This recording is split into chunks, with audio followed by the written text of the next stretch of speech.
Hello, and welcome to another episode of Bare Bones Wargaming, a show with no bells, no whistles, no frills, just a man, a camera, and his game. On this episode, we're going to be talking about some aftermath. The aftermath of for those of you who watched last episode, the Enemy in the East plans here. I talked about that last time. You can check that out on the last episode if you want more details. But this was Plan 1. Plan 1 being the dream scenario from the Germans' perspective, nightmare from the Russians. That, of course, being a Germany ready to roll in 1939 to invade the East with a Polish ally and a Romanian ally as well. The game I'm using here, just to refresh, is Unconditional Surrender, designed by Sal Vasta, and it worked really well for this. I liked it better than Victory in Europe, and part of the reason I liked it better was the way the combat system was. The Russians were able to make some stands. They were able to be stubborn at times.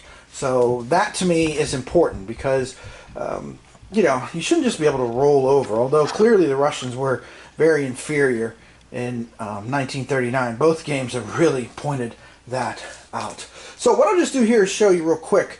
I used some dice to outline how far I was getting at each point in the offensive.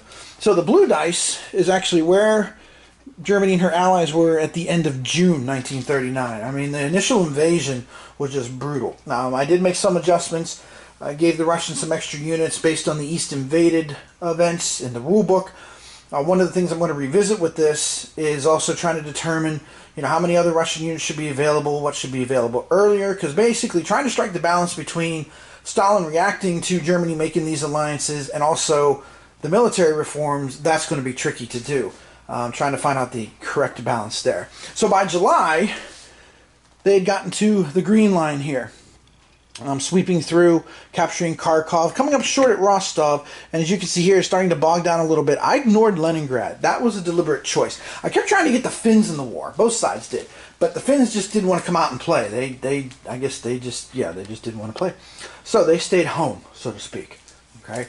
By August, September, in that area, I was able to get to the red line here, and then by the time that the snow started to fly, hence the white dice, this was as far as I had gotten, and Moscow, of course, was under threat. And Russia was basically broken because in the game, you lose national will. You lose it for units that are defeated in ground combat. You also lose it for cities that are captured. And as you can see, between the control markers and just, the cities that I did mark with control markers behind the line, the Germans just rolled it up, which, quite frankly, is what happened in the other scenario, too.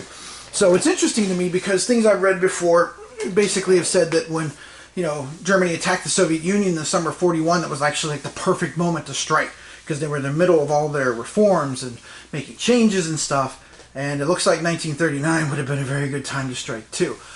For the future, though, I need to also consider some kind of house rule, my own rule, about the British and the French, because how long will the British and French sit still and watch this is a good question.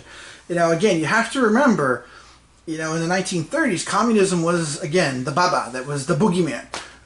So would they stand there and just watch these two roll it up? That's a good question. How long would they sit and watch this happen? Is also a very good question as well, too. How much would the British and the French be willing to do realpolitik, so to speak, take a realist approach to the situation as opposed to more of I guess an ideological driven point of view. So I like the system. I like how it played out. The Germans clearly with their advantage, and their two tank armies were huge. The air power was the other thing that was very big too for the Germans. The Russians, of course, did have the advantage of the mobilization. They always mobilize at full strength, but even that, their losses were just brutal, and they were losing factories left and right too. So that was just kind of eventually got to be UGLYing, and the Wallaby was ugly. So again, I didn't go through the mechanics of this because there's a lot of videos about how this game works and stuff. There's like 86 videos on Board Game Geek, so I just decided to come back and give you guys a synopsis of what happened.